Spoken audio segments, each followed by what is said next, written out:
I really stand in awe of the job that Lincoln has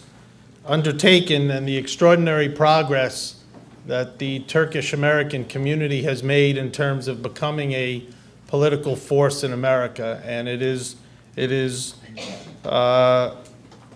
your time, respectfully, for the Turkish-American community to take the success that so many have had in the business community, in civic affairs, in municipal affairs around the country,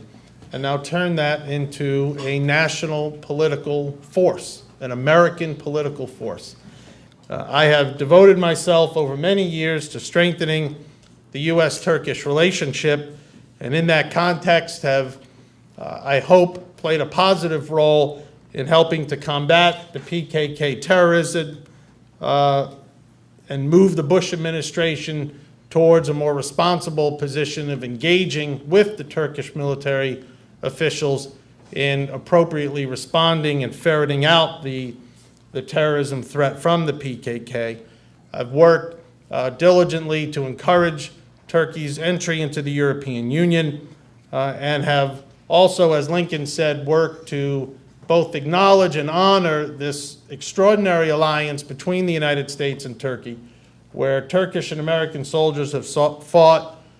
side by side since the Korean conflict and have done so admirably, but yet at times that's not necessarily reflected in the halls of Congress or in public opinion in our country. So it's an undertaking. I've also had the opportunity and privilege to travel to Turkey on several occasions. I've had the opportunity to meet with key leaders in Turkey, including Prime Minister Ecevit, Prime Minister Erdogan, and I wanted to bring readers into this process of diplomacy and explain the extraordinary history that supports U.S.-Turkish relations. I wanted to highlight in the book how vitally important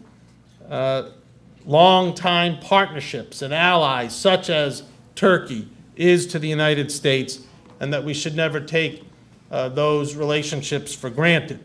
Unfortunately,